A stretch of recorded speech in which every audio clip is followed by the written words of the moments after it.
নমস্কার, লিনাস ওয়ার্ল্ডে আপনাদের স্বাগত। আজ আমি আপনাদেরকে নিয়ে এসেছি নদিয়ার নগর উখড়ার মা ওলাইচণ্ডী মন্দিরে। মন্দিরটা কিভাবে আসবেন, মন্দির খোলা বন্ধের টাইমিং, এখানে পুজো কিভাবে দেবেন, ভোগের ব্যবস্থা আছে কি না, প্রত্যেকটি বিষয় আপনাদেরকে জানাবো। সবার আগে বলি এখানে আসবেন কী করে। আমি এখন দাঁড়িয়ে আছি বিধাননগর রেলওয়ে স্টেশনের 2 নম্বর প্ল্যাটফর্ম, আর যাব হচ্ছে হাবড়া। আপনাদেরকে ওখানে পৌঁছে আবার আপনাদের সঙ্গে মিলিত হচ্ছে।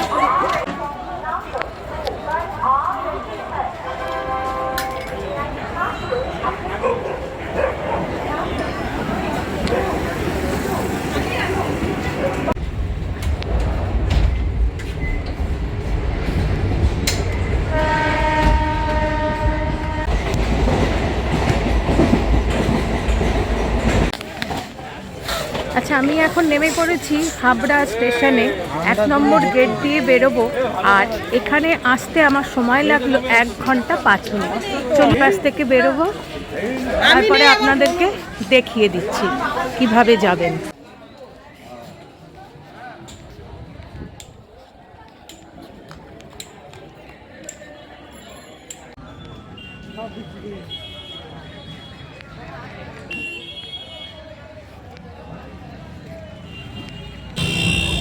এই যে রাস্তাটা দেখতে পাচ্ছেন, এই রাস্তা ধরে সোজা যাব। চলুন আপনাদের দেখিয়ে দিচ্ছি।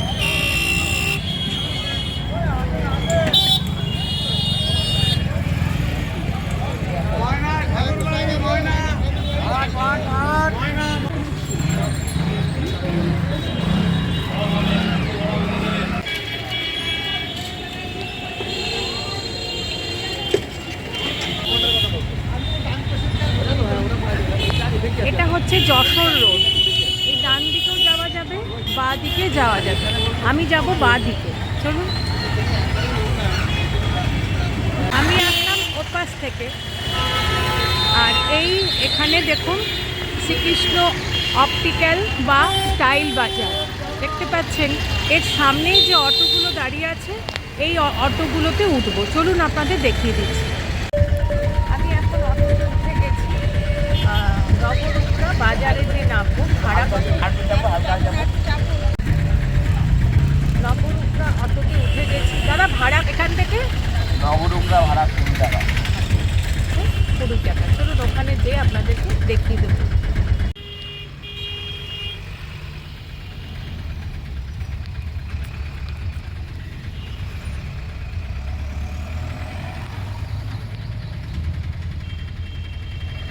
আচ্ছা, অটো আমাকে এখানে নামিয়ে দিল। আবার আসার সময় এখানেই অটো পাবেন, আর যেতে হবে হচ্ছে এই সোজা রাস্তা ধরে আমাদেরকে যেতে হবে। চলুন দেখিয়ে দিচ্ছি।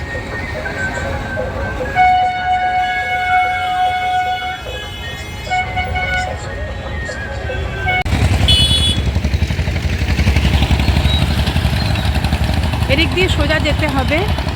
পাশ থেকে এসেছি, আর দেখুন এর অপোজিটে রয়েছে রূপসী জুয়েলার্স, আর তার ঠিক অপোজিট গলি দিয়ে 3 মিনিটের হাঁটাপথেই চলে যেতে পারবেন শ্রী শ্রী ওলাইচণ্ডী মায়ের মন্দির।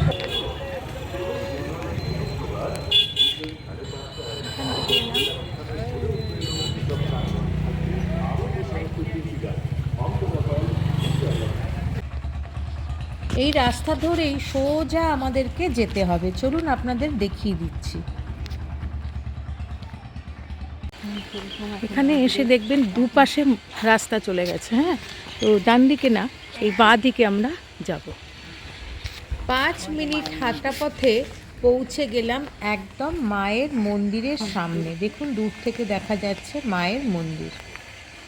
পৌঁছে গেছি একদম মায়ের মন্দিরের সামনে। এটা হচ্ছে শ্রী শ্রী ওলাইচণ্ডী মাতার মন্দির। দেখুন 3টি চূড়া বিশিষ্ট আর অরেঞ্জ কালারের অপূর্ব সুন্দর মন্দির দেখতে পাচ্ছেন। আর 3টে প্রবেশদ্বার আছে, আর মূল মন্দিরের একদম সামনে রয়েছে একটা নাট মন্দির। আর এই দেখুন নাট মন্দিরের এই পাশ থেকে প্রদক্ষিণ করার জন্য অপূর্ব সুন্দর জায়গা রয়েছে বা ব্যবস্থা করা আছে।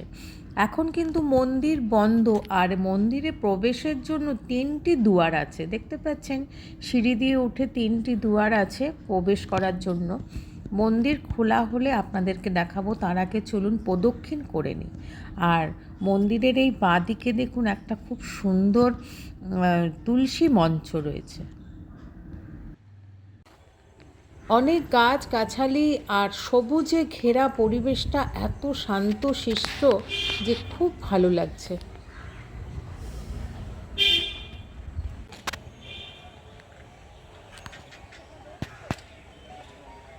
পুরো মন্দির পরিক্রমা করার খুব সুন্দর ব্যবস্থা আছে, দেখতে পাচ্ছেন।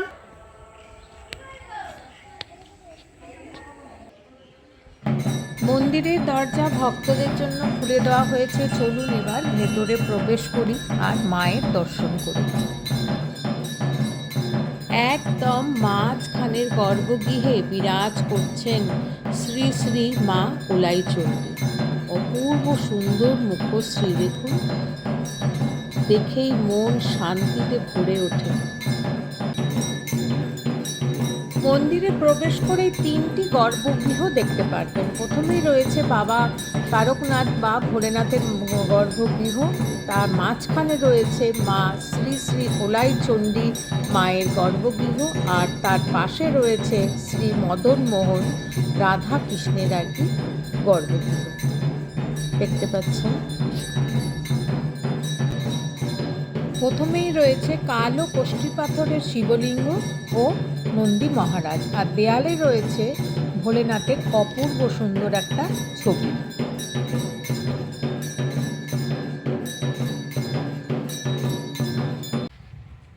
মাঝখানের গর্ভগৃহে বিরাজ করছেন লাল তাঁতের শাড়ি পরিহিতা সুশ্রী গৌরবর্ণা এলোকেশী মৃন্ময়ী মা শ্রী শ্রী কোলাইচণ্ডী মায়ের অপূর্ব সুন্দর বিগ্রহ। আর তার পাশের গর্ভগৃহে বিরাজ করছেন রাধা কৃষ্ণের অপূর্ব সুন্দর বিগ্রহ।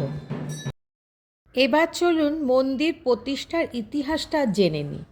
আজ থেকে 250-300 বছর আগে নগর উখড়ার কয়েকটি গ্রামে ওলা ওঠা বা কলেরা মহামারী রূপে দেখা দেয়। প্রতিটি গ্রামে তখন মৃত্যু মিছিল ও হাহাকার চলছে। ঠিক সেই সময় গ্রামবাসীরা এই অবস্থার উন্নতির আশা নিয়ে গ্রামের পুরোহিত শ্রী জীবন কৃষ্ণ বন্দ্যোপাধ্যায়ের শরণাপন্ন হয়। তার পরামর্শেই তিনি নিজে ও গ্রামবাসী মিলে এক মনে একসঙ্গে ঈশ্বরের সাধনা করতে আরম্ভ করে দেন। পঞ্চম দিনে মা কোলাইচণ্ডী পুরোহিত জীবনকৃষ্ণকে স্বপ্নাদেশ দেন যে 7 দিনের মধ্যে মায়ের মূর্তি প্রতিষ্ঠা করে পুজো করলে এই বিপদ থেকে মুক্ত হবে। সেই কথা মতনই মায়ের এই মৃন্ময়ী মূর্তি 7 দিনের মধ্যেই প্রতিষ্ঠা করে পুজো আরম্ভ করে দেওয়া হয়, আর আজও মা এখানে নিত্য পূজিতা হচ্ছেন। এখানে মাকে কিন্তু কোনো অন্নভোগ দেওয়া হয় না, এখানে ফল মিষ্টি এগুলোই কিন্তু মাকে দেওয়া হয়। পুরোহিত মশাই তার প্রস্তুতি নিচ্ছেন।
ওলাইচণ্ডী শ্রী শ্রী মা ওলাইচণ্ডীর মন্দিরের সেবায়েতের কাছে জেনে নিন মন্দিরের ইতিহাসটা। নমস্কার। নমস্কার।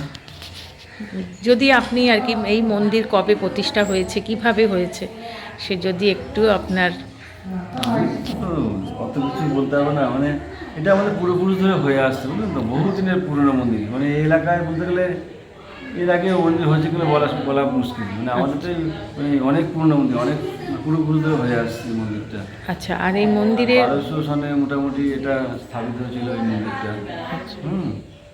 আগে তো সনের ঘর ছিল, এরপরে আস্তে আস্তে ডেভেলপ হয়েছে, উন্নতি হয়েছে, এইটুকু হয়েছে। আপনি তখনও জন্মানো নেই? না না, আমি তো আমার ঠাকুরদা ঠাকুরদা আমলের অনেক পুরনো। আচ্ছা, যদি কিছু শুনে থাকেন তাদের কাছ থেকে কিভাবে মার আবির্ভাব হয়েছিল আর কি। আবির্ভাব ছিল এটা স্বপ্নে পাওয়া ঠাকুর আমাদের। আচ্ছা, আমাদের কোনো পূর্বপুরুষকে স্বপ্ন দেখেছিলেন যখন কলেরা হয়েছিল তো গ্রামে, তাই আদেশ করলেন যে আমাকে প্রতিষ্ঠা কর, তাহলে তোরা মুক্তি পাবি। সেই হিসাবেই আর কি স্থাপিত করে ওনাকে স্থাপিত করায়, মা ওলাইচণ্ডীকে স্থাপিত করে ওনার এই পুজো চালু হয় সেখান থেকে। সেইভাবে। হ্যাঁ, 6-7টা গ্রাম থেকে পুজো দিতে আসতো তখন। আচ্ছা, চৈত্র মাসের শেষ মঙ্গলবারে আমাদের এই পুজোটা হয়, মেন পুজোটা চৈত্র মাসের শেষ মঙ্গলবার। হয় আচ্ছা পুজোটা। হ্যাঁ, আর একটা হয় অঘ্রাণ মাসের শেষ মঙ্গলবারে। আচ্ছা, আগে আরও তো বৈশাখের শেষ মঙ্গল হতো, ওটা এখন আস্তে আস্তে ইয়ে হয়ে গেছে, লুপ্ত হয়ে গেছে। বৈশাখের শেষ মঙ্গলেও আরও অনেক ভক্ত আসতেন আর কি। এখন অঘ্রাণের শেষ মঙ্গলবার আর চৈত্র মাসের শেষ মঙ্গলবার অনেক ভক্ত এসে পুজো দেয় এখানে। হ্যাঁ, অনেক গ্রাম থেকে আসে, বহু দূর দূর থেকে গ্রাম থেকে এসে পুজো দেয় এখানে। আর মায়ের মন্দির খোলা বন্ধের টাইমিংটা যদি বলেন। তো 12 থেকে 3টে বন্ধ ধরে রাখে, খোলা থাকে। হ্যাঁ।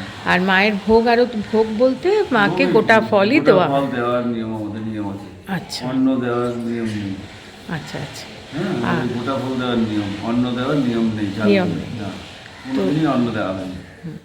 আর ভক্তরা যখন আসবে তখন গোটা ফল নিয়ে গোটা এসে ফল মাকে। মাকে পুজো দেবে।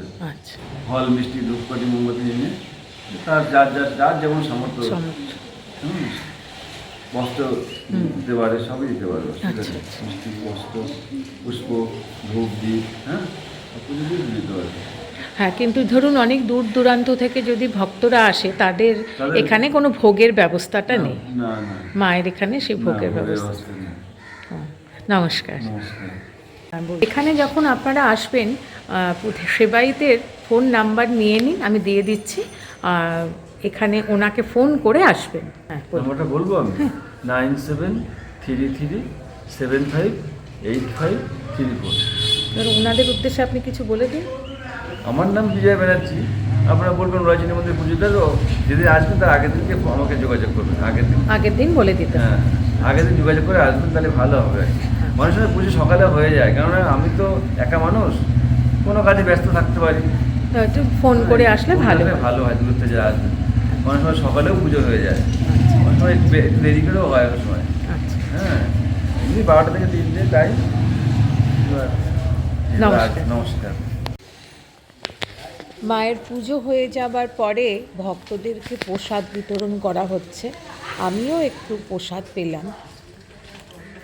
মায়ের ভোগ এবং আরতি হওয়ার পরে একরাশ শান্তি নিয়ে বাড়ির দিকে রওনা হলাম।